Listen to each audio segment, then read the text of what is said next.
Hi, my name is Gary Mark. I am uh, just trying to get the light here.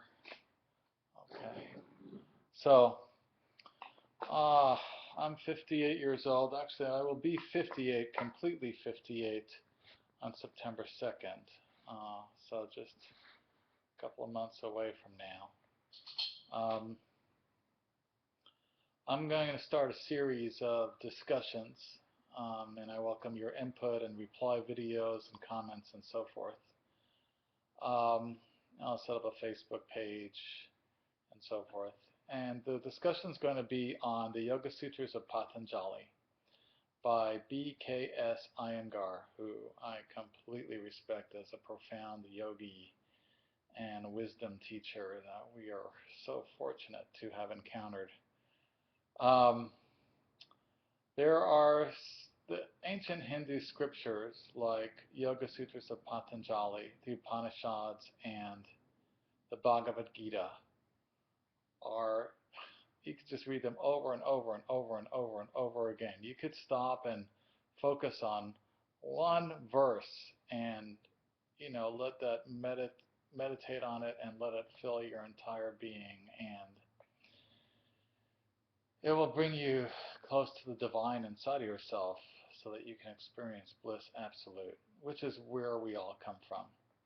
And so it's in the interest of growing myself and hopefully encouraging others to grow toward God, the Supreme Self, that which has no name.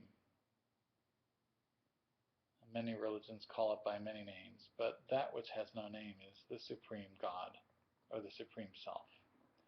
It's where we all come from. So here's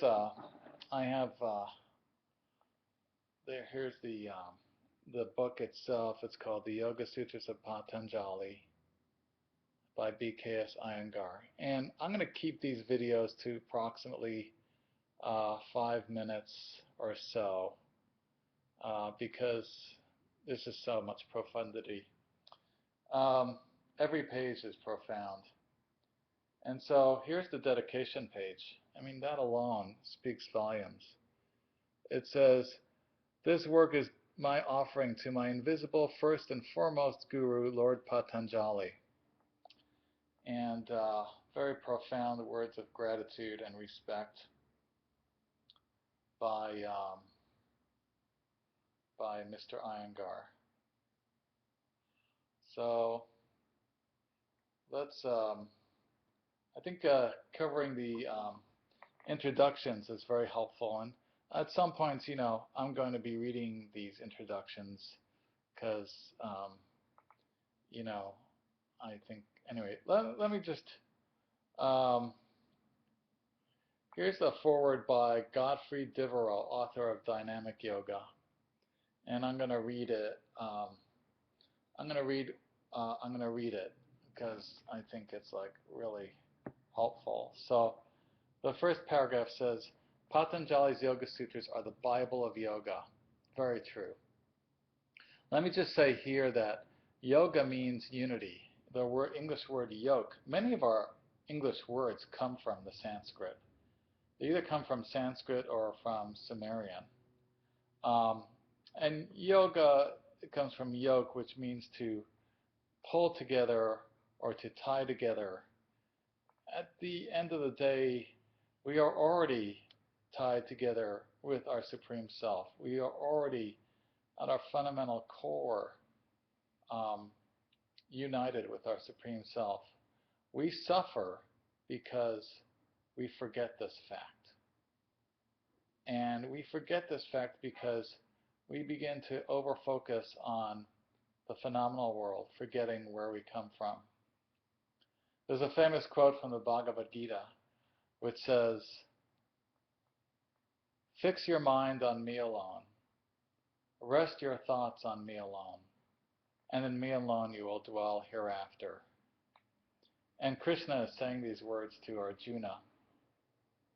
And really what he's saying is, he's saying so much with those words, but one of the things I believe he's saying is, just offer everything that we do, everything that we think, every emotion that we experience, every word that we utter, every action that we take to the divine, the absolute divine, the Supreme Self. If we can do that, we will dwell in our Supreme Selves forever and ever and ever. Okay, it's 5 minutes and 22 seconds, and I'm going to stop now, and I'll pick this up again tomorrow. Thank you for listening.